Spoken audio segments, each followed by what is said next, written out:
Sorak-sorai kemuliaan buat Tuhan Allah kita. Shalom Bapak Ibu saudara sekalian yang dikasihi Tuhan. Senang sore hari ini kita bisa berjumpa kembali di dalam kasih Kristus. Bapak Ibu saudara sekalian, ada dua alasan yang mendasari saya membawakan satu judul yang terutama. Alasan yang pertama adalah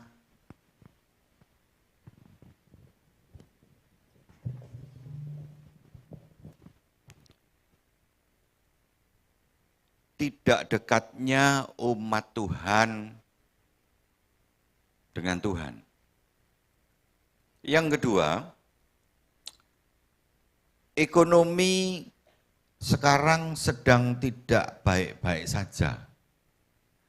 Menurut Ibu Sri Mulyani katanya ada kontraksi. Ya. Sehingga terjadilah ekonomi yang sulit. Dua hal ini yang mendasari kita akan bahas firman Tuhan yang saya beri judul yang terutama, ya, terambil dari Matius 6 ayat 25 sampai dengan ayat 34. Sebagai dasar firman Tuhan, mari kita baca secara bergantian. Saya mulai ayat 25, Bapak Ibu ayat 26 dan seterusnya. Nanti ayat yang ke-34 kita baca bersama-sama. Ayat 25 demikian bunyinya. Karena itu aku berkata kepadamu, janganlah khawatir akan hidupmu, akan apa yang hendak kamu makan atau minum. Dan janganlah khawatir pula akan tubuhmu, akan apa yang hendak kamu pakai. Bukankah hidup itu lebih penting daripada makanan, dan tubuh itu lebih penting daripada pakaian?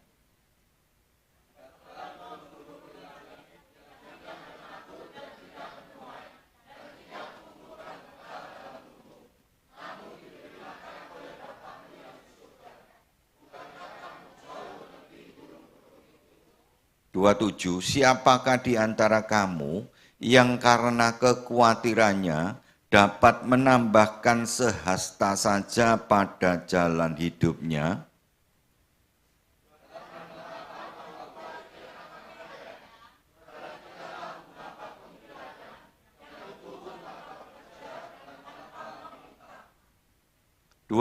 Namun aku berkata kepadamu, Salomo dalam segala kemegahannya pun tidak berpakaian seindah salah satu dari bunga itu.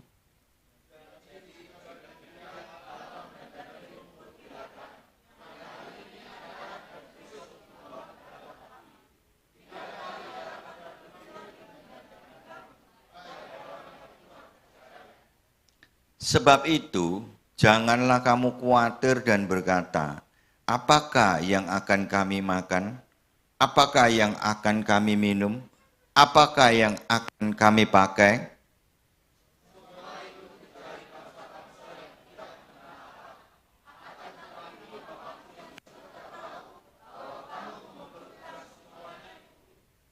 Tetapi carilah dahulu kerajaan Allah dan kebenarannya, maka semuanya itu akan ditambahkan kepadamu. 2, 3. Sebab itu janganlah kamu khawatir akan hari besok, karena hari besok mempunyai kesusahannya sendiri. Kesusahan sehari cukuplah untuk sehari. Bapak Ibu saudara sekalian, tidak ada dosa yang diperingatkan Yesus dengan lebih panjang dan lebih sungguh-sungguh daripada dosa tentang mengkhawatirkan kebutuhan-kebutuhan hidup. Ya. Sebab sikap seperti ini pertanda hatinya tertuju kepada harta dunia saja.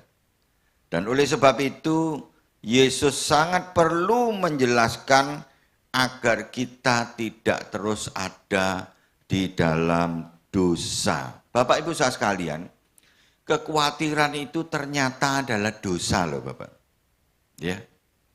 Karena kekhawatiran itu menunjukkan yang pertama, pikirannya terus tertuju kepada harta dunia.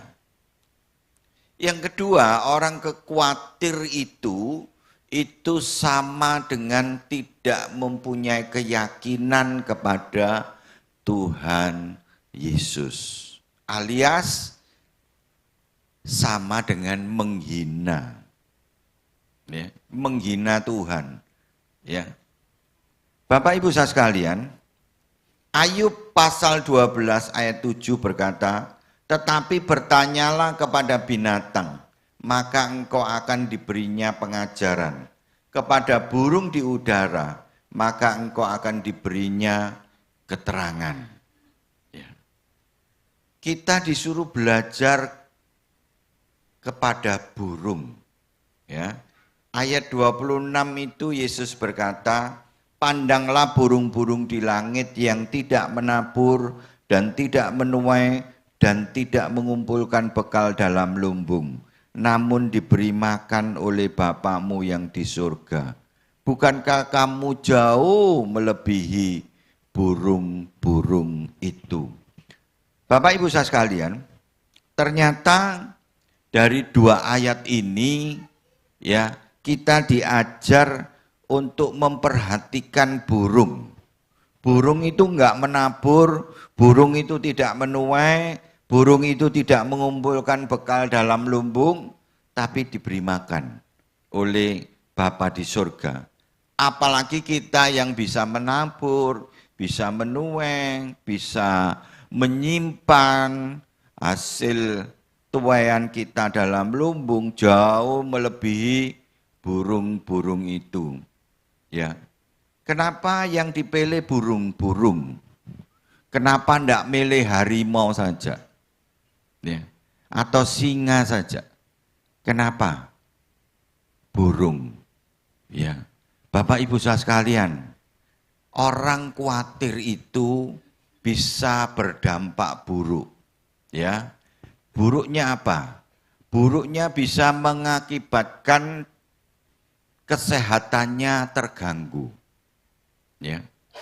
Orang kalau khawatir itu mestinya tidak sakit, bisa jadi sakit. Karena khawatir, karena stres.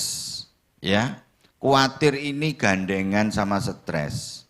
Orang kalau khawatir itu bisa tidak tidur. Ya. Malam susah tidur. Banyak orang yang susah tidur ya karena diakibatkan oleh rasa khawatir. Jadi kekhawatirannya ini membuat orang susah untuk tidur. Ya. Oleh karena itu Tuhan Yesus perlu memberikan tekanan tentang kekhawatiran ini. Dia suruh kita belajar dari burung. Burung-burung itu ya, kalau kita perhatikan, seakan-akan mengerti bahwa ia itu dipelihara Tuhan. Mereka nggak pernah khawatir tentang kebutuhan hidup. Ya, tiap hari kalau pagi Bapak Ibu kalau keluar ya, perhatikan ya, burung-burung itu memuji, ya, berkicau, menyanyi. Sepertinya dia tahu bahwa enggak masalah kalau soal kebutuhan hidup. Ya. Jadi dia menyanyi saja. Dia sepertinya itu menganggap bahwa pemeliharaan Bapa di surga itu beres. Pokoknya hari itu pasti ada makanan buat dia. Ya, dia selalu menyanyi, ya. Seandainya kita bisa seperti burung-burung itu, mungkin kita punya banyak kesempatan untuk selalu bisa bersyukur kepada Tuhan. Ya. Belum kelihatan apa-apa. Ya, bangun pagi hari, ya, Tapi karena punya konsep pikir seperti burung tadi, ya, kita dapat firman yang diberikan oleh Tuhan Yesus sendiri, yang mengajar kepada kita bahwa Tuhan itu bisa memelihara. Ya, Dia suruh belajar sama burung, burung saja dipelihara Tuhan. Ya, apalagi kita. Perbandingannya ini dengan burung, Bapak Ibu saudara sekalian, bukan dengan singa atau macan. Ya, burung. Macan itu dia kalau cari makan, dia harus mengincar mangsanya itu dengan baik-baik. Ya, dia tunggu sampai ada kesempatan mangsanya diterkam, tapi belum tentu dapat. Ya, walaupun dia raja singa, raja hutan, ya, belum tentu. Setiap terkamannya itu menghasilkan mangsa, belum tentu. Tapi kalau burung-burung selalu dipelihara Tuhan katanya. Ya, dia bernyanyi aja, perkara nanti makan itu urusan belakang, pasti ada. Ya, kita disuruh belajar seperti burung. Seandainya kita betul-betul mau mengerti, mau melihat apa yang Tuhan ajar ini, tidak perlu khawatir lagi.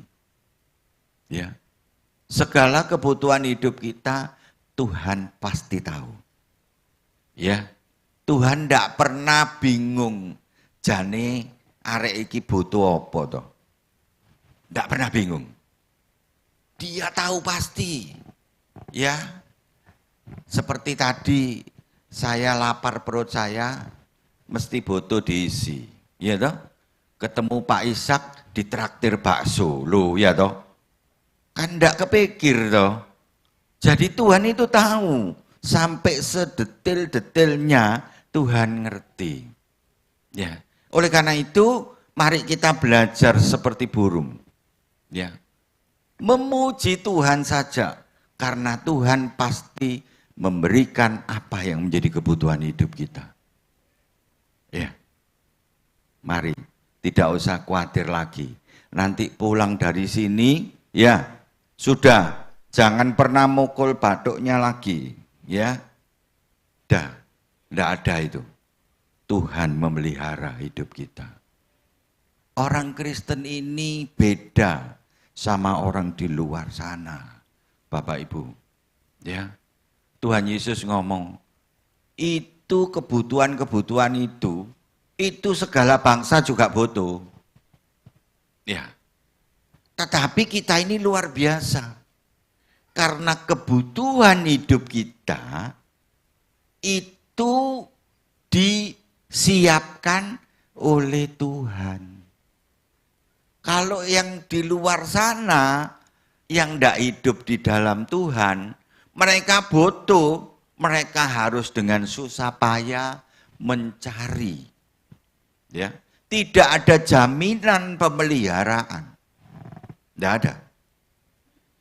Kalau kita di dalam Tuhan Yesus, itu ada jaminan pemeliharaan. Oleh karena itu Tuhan Yesus katakan, jangan khawatir, ya, akan hidupmu, ya.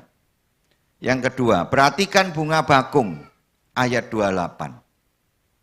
Dan mengapa kamu khawatir akan pakaian? Perhatikanlah bunga bakung di ladang yang tumbuh tanpa bekerja dan tanpa memintal. Namun aku berkata kepadamu, Salomo dalam segala kemegahannya pun tidak berpakaian seindah salah satu dari bunga itu. Ya, bunga bakung ini sama dengan bunga rumput, tumbuh tanpa bekerja, tanpa memintal. Rumput itu tanaman paling tidak berharga dan hidupnya sekejap.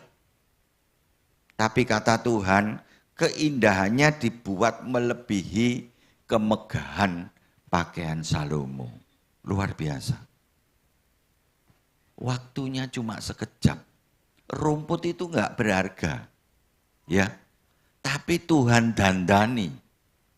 dibuat lebih indah dari pakaiannya Salomo. Ya. Kenapa kita takut? Jadi dandanan, keindahan setiap kita itu Tuhan sanggup mendandani. Ya. Oleh karena itu tidak perlu kita mengkhawatirkan. Ya.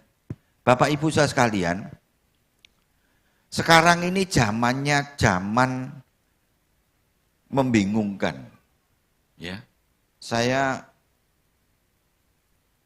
berobat ke satu Sinsai gitu ya, di dekat rumah sakit Airlangga. Dia katakan banyak orang sakit lambungnya sekarang. Orang kaya rata-rata sakit lambungnya. Loh, kenapa Sinsai? Iya, karena mereka kaya tapi kurang gizi. Loh, kenapa? Karena semua sekarang pengen cantik, ya, ndak makan itu katanya biar cantik. Akhirnya apa? Kurang gizi. Uang banyak tapi kurang gizi. Yang ndak punya uang pengen makan. Ya. Yang uangnya banyak ndak pengen makan. Ya. Dunia ini sudah kacau balau. Ya, khawatir dirinya ndak cantik, khawatir dipandang jelek. Bapak Ibu saudara sekalian, Tuhan ini mengajar kepada kita, perhatikan bunga bakung. Ya, rumput yang tumbuhnya cuma sekejap saja didandani Tuhan, apalagi kita, Bapak Ibu. Ya, pasti didandani Tuhan lah, jangan khawatir.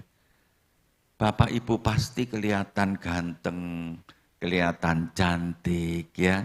Jangan khawatir, karena kecantikan ya itu dari dalam. Ya, bukan hanya luarnya saja. Jadi jangan takut tidak cantik terus tidak makan. Pak, saya tidak makan saja biar kelihatan cantik. Ya rusak lambungnya. Ya. Bisa beli makan tapi nggak mau makan. Ya. Akhirnya apa? Akhirnya nggak suka makan. Kalau nggak suka makan kemana akhirnya? Masuk rumah sakit. Kenapa? Kurang gizi. Ya. Uangnya banyak tapi kurang gizi. Gimana ini? Ya toh? Yang kebanyakan gizi, ya jadi balapan, ya. Bapak Ibu saudara sekalian, dunia ini memang sudah kacau, ya. Oleh karena itu, kita ikuti firman Tuhan saja. Tuhan pasti mendandani kita, ya. Nggak usah khawatir, ya. Nggak usah khawatir. Pasti kelihatan bagus lah. Ya, yang perempuan cantik, yang pria ganteng-ganteng. Ya. Walaupun saya sudah kepala 6, kan enggak jelek toh. Iya toh? Karena Tuhan. Jadi enggak usah khawatir. Wah, kalau saya tua kan jadi jelek. Enggak juga. Ya, tetap indah. Ya, yang sudah tua-tua di sini tetap kelihatan cantik kok, ya. Enggak usah khawatir, Tuhan sanggup mendandani kita. Ayat 30, jadi jika demikian Allah mendandani rumput di ladang yang hari ini ada dan besok dibuang ke dalam api. Tidakkah Ia akan terlebih lagi mendandani kamu? Perhatikan kalimat ini, hai orang yang kurang percaya. Jadi Bapak Ibu saudara sekalian, firman ini disampaikan Tuhan Yesus dasarnya karena kurang percaya. Ya. Kalau sudah percaya tidak akan keluar ini ayat ini. Ayat ini dikeluarkan karena ada banyak anak-anak Tuhan yang kurang percaya. Ya. Jadi sekarang ayo stop keraguan, kebimbangan, ketidakpercayaan, minggir. Ini Tuhan Yesus yang ngomong, ya. Kita harus berubah mulai sekarang. Saat ada kesempatan yang Tuhan berikan, ayo kita mengubah diri kita masing-masing menjadi orang yang punya keyakinan bahwa Yesus yang kita sembah adalah Yesus yang memelihara hidup kita. Tidak ada yang perlu dikhawatirkan, sebab kekhawatiran itu dosa, Bapak Ibu. Ya. Hai orang yang kurang percaya, kalau kalimat ini Yesus keluarkan rasanya tidak salah. Memang kita pada dasarnya seperti itu. Sering tidak percaya, sering sehingga penuh kebimbangan dan kekhawatiran. Tidak boleh khawatir. Ayat 31 katakan, sebab itu janganlah kamu khawatir dan berkata, apakah yang akan kami makan? Ya mesti makanan ya.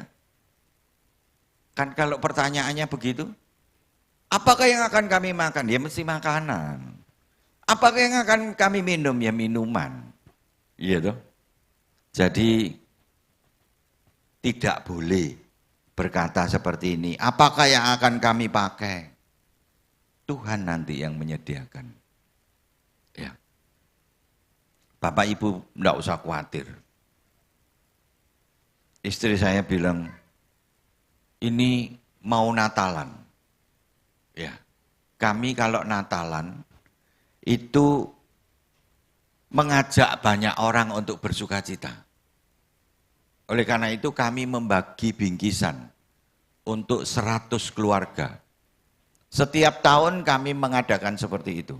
Supaya waktu kita bersuka cita, orang lain sama-sama ikut bersuka cita. Ya, datangnya Yesus di dalam peringatan Natal itu membawa sukacita. Jadi kalau kita sebagai orang Kristen bersukacita, kita juga ajak sekeliling kita ikut bersukacita. Nah, untuk mengajak mereka bersukacita, kami biasanya mengumpulkan sembako. Ya. Istri saya tadi ngomong, naik. Kalau kita ndak cepat beli nanti takutnya naik. Ya, saya bilang, selama Tuhan Yesus ada, ya, mau naik seberapapun, nanti Tuhan yang bayari. Wis ndak usah khawatir. Iya toh? Selama Tuhan Yesus ada loh ya. Tuhan Yesus ndak ada, saya ndak bisa tanggung. Ya. Selama Tuhan Yesus ada, pasti ada nanti. Naik seberapa pasti bisa dibeli kok. Tuhan Yesus bisa membeli harga berapapun. Jadi tidak usah pusing. Nanti mesti ada. Iya toh? Tidak usah khawatir.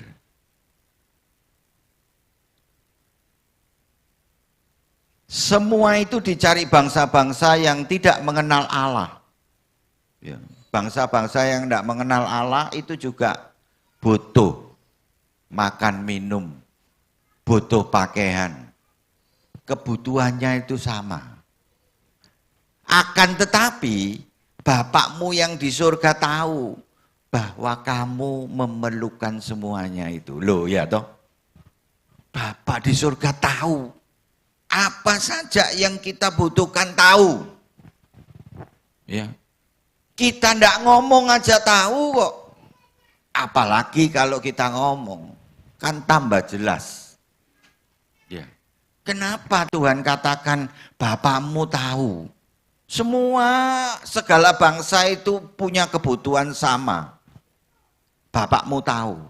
Kalau sampai kalimat Bapakmu tahu, itu berarti Bapakmu ikut memikirkan apa yang kamu perlukan.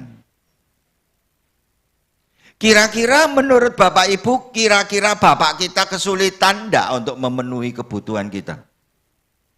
Sulit enggak? Apa diperes otaknya dulu? Ya, Tuhan kita perlu berpikir dengan keras untuk memenuhi kebutuhan kita? Kira-kira begitu? Enggak, Bapak Ibu. Ya. Jadi pernyataan ini yang harus mendasari kita. Ya, semua itu dicari bangsa-bangsa yang enggak kenal Allah. Enggak kenal Allah. Mereka juga butuh itu. Tapi orang yang tidak mengenal Allah, mereka mencari kebutuhan itu dengan sekuat tenaga. Ya. Dengan sekuat tenaga. Kalau kita akan tetapi Bapakmu yang di surga tahu bahwa kamu memerlukan semuanya itu. Bapak kita tahu. Jadi beda. Kalau yang tidak mengenal Allah, mereka berjuang sendiri. Ya. Tapi kalau kita, Bapak di surga tahu, Bapak di surga yang ikut menyelesaikan kebutuhan-kebutuhan kita. Sulit tidak kira-kira? Tidak Bapak Ibu. Bagi Bapak kita itu tidak ada yang sulit. Kebutuhan hidup itu bagi bangsa-bangsa yang tidak mengenal Allah adalah hal yang utama. Tentu mereka harus mengandalkan dirinya sendiri untuk bisa memenuhinya. Karena itu apabila tidak sesuai harapan, mereka jadi khawatir. Kita yang punya Allah, kita yang punya Bapa di surga. Ya. Apa perlu ikut khawatir seperti orang-orang yang tidak mengenal Allah? Apa ikut khawatir? Kalau kita khawatir itu kan seolah-olah kita tidak punya Allah. Kalau kita ikut khawatir itu kan seolah-olah kita ini sepertinya nggak punya Bapa di surga. Lah wong Tuhan itu loh Immanuel, nggak pernah meninggalkan kita. Lah terus ada apa kok mesti khawatir? Ayo, jemaat GPT Mawar Saron, mulai sekarang. Tidak ada lagi yang khawatir. Karena percaya Tuhan Yesus sanggup memenuhi segala kebutuhan kehidupan kita. Apapun kebutuhan itu. Amin. Bapak Ibu saya sekalian. 1 Petrus 5 ayat 7. Katakan. Serahkanlah segala kekhawatiranmu kepadanya. Sebab ia yang memelihara kamu. Ini bedanya dengan orang yang tidak mengenal Allah. Dia memelihara kita. Kalau dipelihara ya pasti dicukupi apa yang menjadi kebutuhan hidup kita. Ada apa kok? Bagaimana? Ini mau bayar listrik. Uangnya dari mana? Bingung loh. Lah terus dipelihara Allah itu untuk apa? Kalau tidak dipenuhi. Tidak ada. Jadi Bapak Ibu saya sekalian, ini Mazmur 127 ayat 2 katakan, sia-sialah kamu bangun pagi-pagi dan duduk-duduk sampai jauh malam. Dan makan roti yang diperoleh dengan susah payah. Sebab Tuhan memberikannya kepada yang dicintainya pada waktu tidur. Luar biasa kan? Luar biasa. Kita punya Tuhan yang luar biasa. Tuhan Yesus yang hebat. Tuhan Yesus yang berani berjanji kepada kita.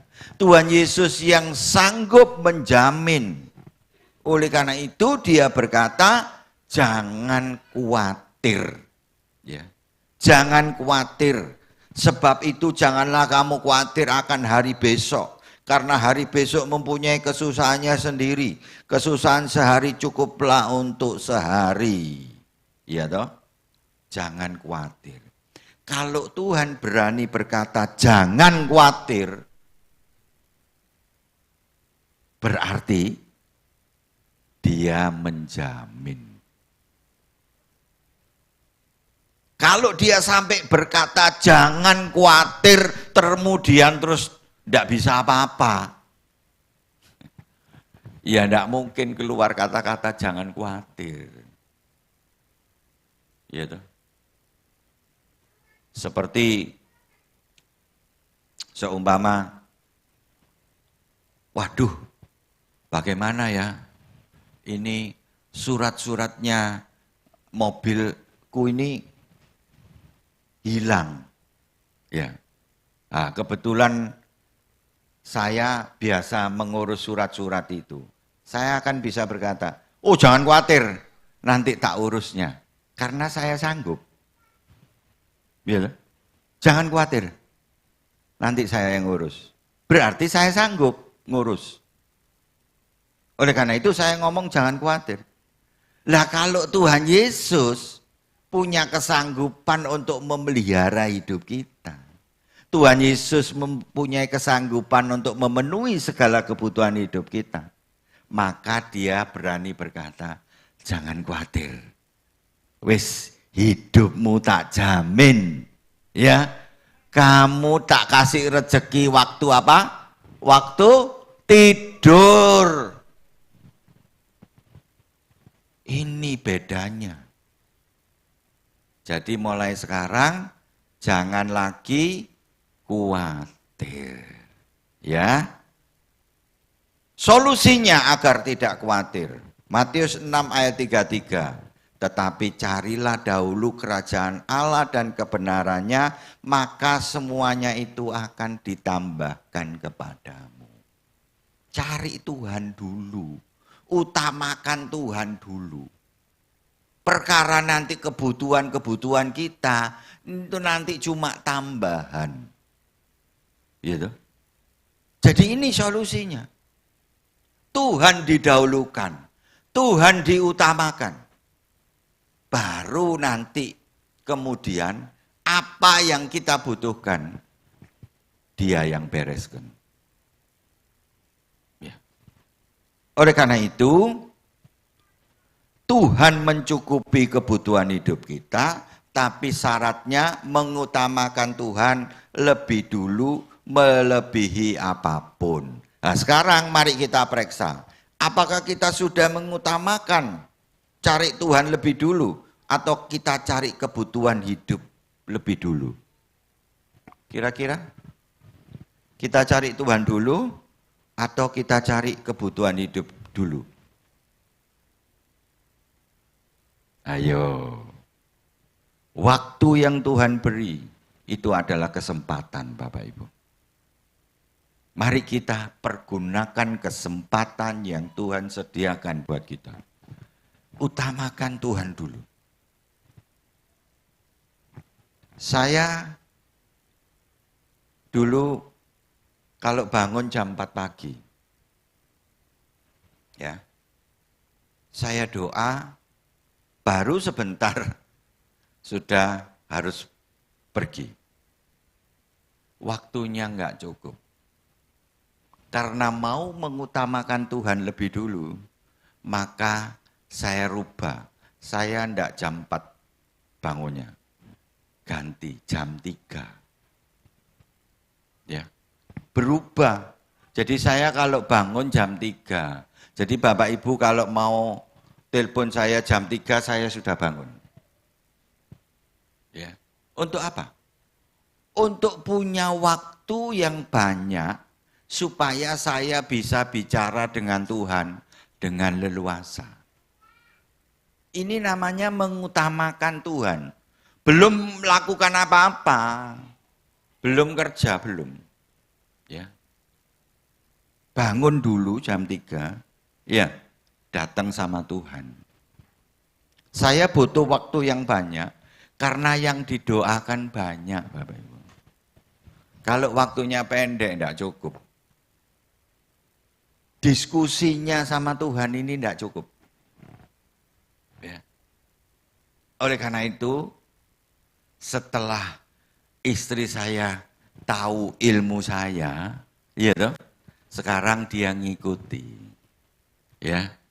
Jadi kalau pagi dia datang sama Tuhan. Bukan hanya datang sama Tuhan, tapi firman-Nya mulai dibuka. Ya. Ada yang diutamakan. Kalau kita mengutamakan Tuhan, kata ayat 33, semuanya akan ditambahkan. Tapi jangan pernah berpikir bahwa Tuhan itu caranya memenuhi kebutuhan hidup saya, mesti harus begini lewatnya. Enggak, Bapak. Enggak selalu. Ya, Tuhan punya cara sendiri untuk memenuhi kebutuhan hidup kita. Enggak selalu seperti apa yang kita pikirkan. Saya kasih contoh ya. Istri saya ini jualan mie. Ya. Jualannya di belakang warungnya orang. Lah orang di jalan raya kan enggak tahu. Saya bikin banner, ya tulisan di jalan supaya orang lewat tahu, oh ada pangsit mie di situ, ya supaya tahu. Kan logis toh. Tapi karena itu ndak ada izinnya, Satpol PP ngeringkesi, ya toh, hilang, ya toh, ndak boleh ada tulisannya. Kan ndak laku toh. Iya toh? Orang kan enggak tahu. Apa betul begitu? Ternyata enggak loh. Orang bisa tahu. Buktinya apa? Buktinya itu loh. Istri saya malam mau tidur ditelepon orang pesen pangsit mie buat besok. Loh, kan enggak pakai banner itu. Iya toh? Ngerti maksud saya? Jadi enggak selalu Tuhan itu cara memberikan rezeki itu menurut pikiran kita, tidak selalu. Tidak selalu. Tuhan bisa melakukan dengan cara yang lain. Yang penting kita ini percaya saja, aku pasti dipelihara Tuhan. Aku pasti dicukupi Tuhan. Caranya gimana? Mbok karo. Biar Tuhan yang berpikir. Kita yang terima saja. Iya toh? Terima saja. Ya. Kita lihat ayat 21. Di situ dikatakan, karena di mana hartamu berada, di situ juga hatimu berada. Ayat 22. Mata itu adalah pelita tubuh. Jika matamu baik, teranglah seluruh tubuhmu. Mata ini vision. Tahu obat mata? Vision. Ya. Mata, ya visi kita kalau keliru maka jadinya apa? Gelap, ya. Jika matamu jahat ayat 23, gelaplah seluruh tubuhmu. Jadi jika terang yang ada padamu gelap, betapa gelapnya kegelapan itu. Jadi kalau pikirannya itu harta terus gelap. Tapi kalau pikirannya Tuhan terus terang. Paham ya? Oleh karena itu tadi ayat 25 katakan, hidup lebih penting daripada makanan. Gitu? Hidup lebih penting dari makanan. Tubuh lebih penting dari pakaian. Gitu. Sekarang situ punya pakaian yang indah. Tapi tubuhnya sakit di rumah sakit. Mosok sakit itu sama pakai pakaian yang indah? Ayo, penting mana? Keindahan sama tubuh yang sehat. Kan penting yang sehat dong. Hidup lebih penting daripada makanan. Iya. Kita mati masuk surga itu lebih penting daripada makanan. Oleh karena itu, pada ayat yang ke-24, Yesus berkata, tak seorang pun dapat mengabdi kepada dua tuan. Karena jika demikian ia akan membenci yang seorang dan mengasihi yang lain. Atau ia akan setia kepada yang seorang dan tidak mengindahkan yang lain. Kamu tidak dapat mengabdi kepada Allah dan kepada Mammon. Enggak bisa. Pilih salah satu. Pilih Allah atau pilih Mammon. Ya. Supaya nanti tidak keliru, ini Tuhan angkat Mammon sejajar dengan dia. Pilih Yesus apa pilih Mammon? Tingkatnya sama. Sama. Ya. Kalau kita memilih Mammon, maka konsepnya itu sama dengan kita ke dukun. Kita kalau ke dukun, supaya dikasih rezeki, ya supaya laris, ya. Dukun nanti kasih laris. Wis, tokomu laris, jualanmu laris. Ini orang yang ke dukun. Ya. Tapi saya mau kasih tahu. Kalau orang ke dukun terus akhirnya jadi laris, orang itu tidak mungkin cinta sama dukunnya, percaya saya. Tidak mungkin. Mbah, aku tresno marang kowe. Enggak mungkin. Bohong. Omong kosong. Ya. Kalau enggak percaya ke Gunung Kawi itu loh. Ya. Tahu Gunung Kawi? Ya. Ada kuburannya yang namanya Mbah Junggo. Ya. Orang-orang datang ke sana bawa selamatan supaya dapat kekayaan. Akhirnya orangnya kaya. Apa cinta sama Mbah Junggo itu? Oleh karena itu, kalau kita datang kepada Tuhan Yesus hanya untuk Mammon, ya, ada orang yang datang sama Tuhan Yesus untuk Mammon? Banyak. Sembahyang, Tuhan tolong.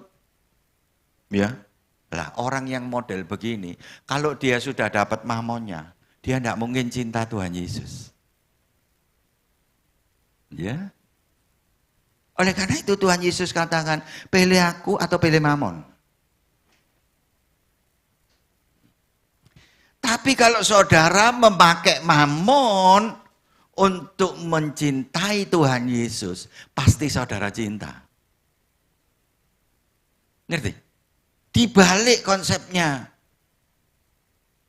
Ya. Mammon itu untuk mencintai. Mammon itu untuk mengasihi. Bukan Yesus untuk Mammon.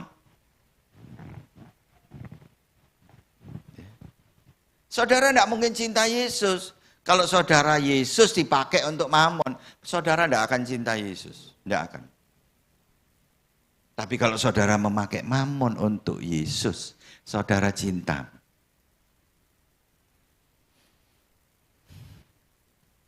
Jadi kita harus berani berkata, Tuhan, sekalipun Engkau tidak memberkati aku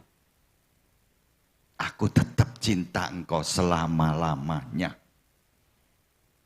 Gitu loh. Harus berani ngomong gitu, karena tidak mungkin Tuhan tidak memberkati kita. Mustahil. Nih. Jadi jangan takut bicara seperti itu. Sekalipun engkau tidak menolong saya akan mengasihi engkau selama-lamanya. Gitu loh. Itu baru mantap. Ya. Jangan kok dikei rezeki, wis gak gereja-gerejaan. Ya toh. Itu berarti orang itu cari Tuhan Yesus untuk Mammon. Untuk harta. Ya. Ayo. Dia sudah buktikan dengan darahnya demi kasihnya kepada kita. Apa respon kita? Kita harus balas cintanya. Apapun yang kita terima, kita tetap mencintai dia selama-lamanya. Kesimpulannya, Tuhan tahu akibatnya orang yang khawatir itu sangat buruk. Ya, bisa nggak tidur, bisa stres, bisa edan, bisa sampai mati.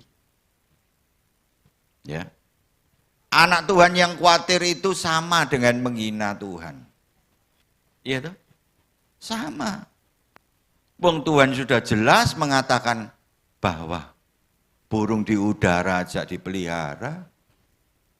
Masa kita hendak dipelihara? Ya toh? Oleh karena itu, mulai sekarang jangan pernah lagi khawatir. Pernyataan jangan khawatir itu tidak akan muncul kalau Tuhan tidak bisa menjamin kita.